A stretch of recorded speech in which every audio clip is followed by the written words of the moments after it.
And Well, you see also you see some of the dark burn marks on it. That's from heating it over a fire when it's bowed and straightening it out. You can actually do that. Absolutely, wood is fibrous. Now, here's a tool that you use to notch it with. This is the jawbone of a beaver. And you break open like that.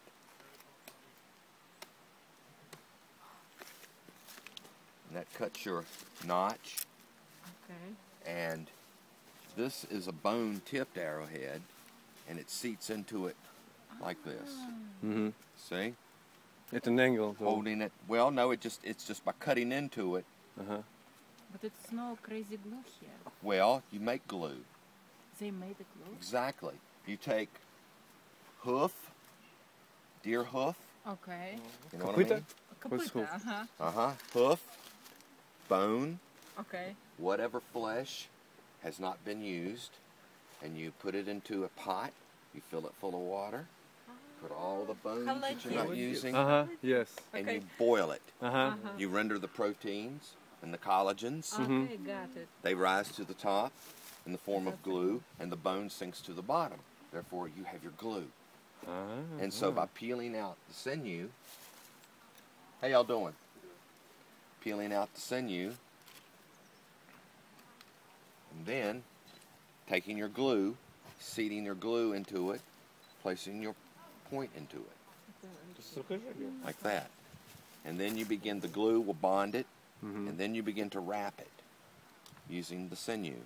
And then ultimately... But see, the tip is very long, and if you attach it by its short end, it will easily break off. Well, that's why, like I said, this wasn't designed for this one at all. This would take a much smaller cut. There was a stone tip in this one. But that's the whole principle. Right. You know, pretty much in a nutshell. That's the whole principle, like that. That's amazing. And then that, by this holding it tightly, the glue combined with wrapping it, and you see it like that, then you have a very effective hunting tool. Yeah, like this one. Yeah, well now this one is a bone tipped as well. See, you used bones just as much as you use stone.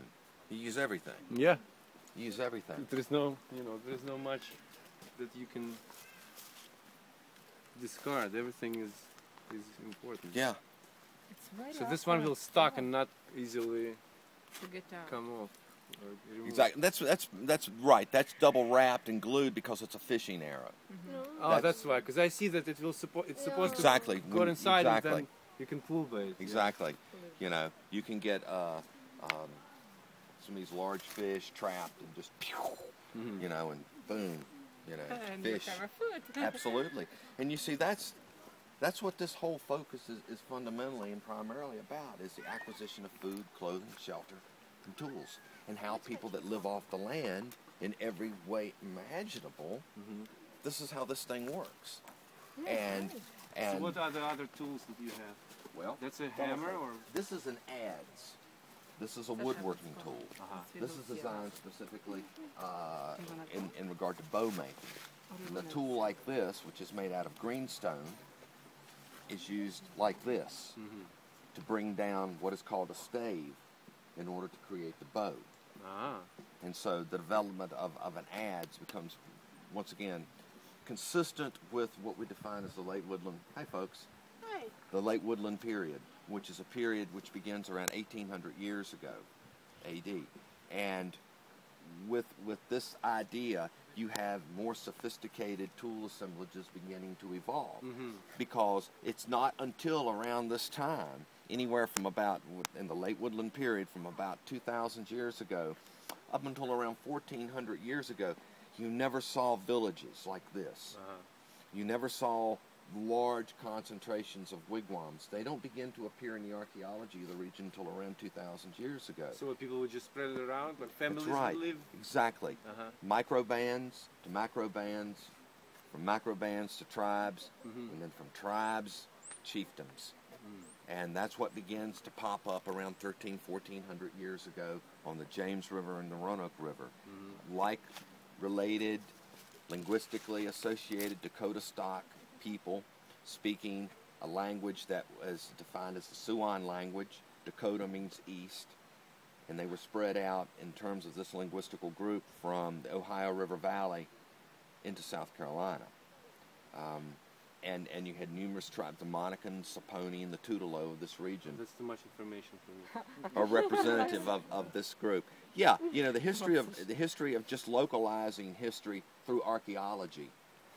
You find out that America is ancient. Yeah.